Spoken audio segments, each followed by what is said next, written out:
अस्सलामुअलैकुम वरहमतुल्लाहि वबरकातुहू। आप लोग कैसे? उम्मीद करते हैं आप लोग खैरियत से होंगे। आज इस टॉपिक पे वीडियो बनाना चाहता था कि आज जो सज्जाद नुमानी रहमतुल्लाह अलैह इमाम मेहदी के बारे में जिक्र किया और इमाम मेहदी कब आएंगे और कब नहीं आएंगे इसके बारे में बताया और दुनिया कब ख़त्म होगा। तो इस बारे में जानेंगे सज्जाद नुमानी रहमतुल्लाह अलैह का जो वीडियो हो, मैं रिएक्शन देने वाला हूँ। आप लोग जरूर वीडियो को लास्ट तक जरूर देखना। अगर हमारे चैनल पर नए हो चैनल को सब्सक्राइब कर देना और वीडियो को लाइक कर देना। तो वीडियो को स्टार्ट करते हैं। ज़्यादा वक्त बाकी नहीं, पूरी दुनिया की ज़िंदगी में ज़्यादा वक्त बाकी नहीं। अब फैसले के दिन आ रहे हैं। पहले जैसा अब ज़माना नहीं है। एक एक दिन जो गुजर रहा है ये फैसले के दिन से हमें करीब कर रहा है। और फैसले के दिन की जो सबसे बड़ी अलामत है कि अब फैसले का दिन करीब है वो है फ़लस्तीन के हालात। क्योंकि अब बहुत बड़े बड़े वाक़यात होंगे। दज्जाल की आमद भी बहुत दूर नहीं है और हज़रत ईसा की आमद भी बहुत दूर नहीं है और इमाम मेहदी की आमद भी बहुत दूर है। सज्जाद नुमानी मसला ये है कि अगर अब भी हम गुनाहों की ज़िंदगी में लगे तो हमें अल्लाह दज्जाल के साथ खड़ा कर देगा। तौबा की तौफीक भी हमसे छीन लेगा।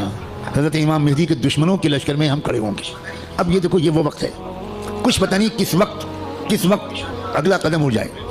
जो निशानियाँ अल्लाह के रसूल ने बताई थी आखिरी फैसलाकुन दौर की बड़ी तेज़ी के साथ आ रही थी। उसमें एक निशानी ये थी कि बहुत भयानक जंग होगी यहूदियों के दरमियान और असली ईमान वालों के दरमियान। इसलिए जो कुछ इस वक्त गज़ा और फ़लस्तीन में हो रहा है उससे हर ईमान वाले का ईमान हज़ारों गुना हर मिनट में बढ़ना चाहिए। इसलिए कि वही हो रहा है जो अल्लाह के रसूल बता कर गए थे। जिस वक्त वो आप बता रहे थे उस वक्त तो फ़लस्तीन में कोई मुसलमान था ही नहीं, और आप ये बता रहे हैं कि एक भयानक जंग होगी यहूदियों और ईमान वालों के माबैन, एक ख़तरनाक जंग होगी। आप बता रहे हैं कि एक इलाका होगा जहाँ सच्चे पक्के मोमिन जान दे रहे होंगे और जान ले रहे होंगे, कुर्बानियाँ दे रहे होंगे। मस्जिद अक़सा की हिफाजत में नौजवान जोक दर जोक शहीद हो रहे होंगे और अल्लाह वहाँ के मुजाहिदों से सबसे ज़्यादा खुश होगा। असली ईमान वाले वहीं पर होंगे। यहाँ तक कि जब सहाबा ने पूछा कि ये लोग जिनके बारे में आप कह रहे हैं सच्चे पक्के मोमिन, ये कहाँ होंगे, आपने फरमाया ये बैतुल मुक़द्दस और उसके चारों तरफ होंगे, मस्जिद अक़सा और उसके चारों तरफ होंगे। बिल्कुल ठीक वही जो कुछ आपने फरमाया था इस वक्त वहाँ हो रहा है। हम लोग उसी ज़माने में हैं। आप इससे खुश हों या आप इससे नाराज़ हों, हमको अल्लाह ने वही ज़माना अता फरमाया जिसमें हम अपनी आंखों से अल्लाह के रसूल की बात को सच्चा पक्का होता हुआ देख रहे हैं। तो इस वक्त वहाँ जो हो रहा है उससे हर लम्हे ईमान को बढ़ना चाहिए हमारे। लेकिन जो समझा हुआ है कुरान और हदीस को, अल्लाह के रसूल की बातों को, वो ये कह रहा है कि यही तो वो फरमाया था अल्लाह के रसूल ने, वही हो रहा है जो अल्लाह के रसूल फरमा कर गए थे। इसका मतलब यह है कि आप सच्चे रसूल हैं। आपने उस वक्त ये फरमाया था जब इसके कोई आसार नहीं थे, और अब आपने जो आइंदा के बारे में फरमाया था कि जो होगा, जब वो हो रहा है और पिछले 6 महीने से हो रहा है, बल्कि पिछले 75 साल से हो रहा है, जो अल्लाह के रसूल बता कर गए थे, तो उसके बाद में जो होगा इस मुकाबले का आखिरी अंजाम, उसके बारे में अल्लाह के रसूल ने जो कुछ फरमाया वो भी यकीनन होकर रहेगा।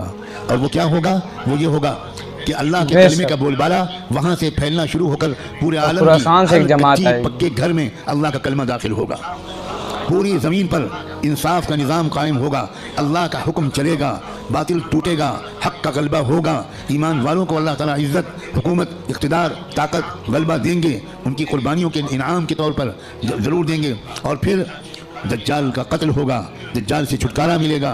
पूरी दुनिया में हदीस के अल्फाज हैं कि कोई कच्चा पक्का घर या कोई खेमा ऐसा नहीं बचेगा जिसमें अल्लाह का कलिमा दाखिल ना हो जाए, ताकत के बल पर या कबूल करके दाखिल होकर रहेगा। इसलिए लोगों, ये बहुत चौकन्ना रहकर जीने वाला ज़माना है। अगर इसी तरह गफलत में रहे जिस तरह आप तक जी रहे हैं तो हमें खबर भी नहीं होगी और अल्लाह की तरफ से फैसला हो चुका होगा कि इस नालायक, फासिक, फाजिल, खताकार, गुनहगार मुसलमान को मैं दज्जाल का साथी बनाऊंगा। ये इमाम मेहदी का साथी नहीं बनेगा, ये हक़ का साथी नहीं बनेगा, ये सच और इंसाफ का साथी नहीं बनेगा, ये मजलूमों का खादिम नहीं बनेगा, ये जालिमों का एजेंट बनेगा, ये जालिमों का मुखबिर बनेगा, ये जालिमों का दल्लाल बनेगा।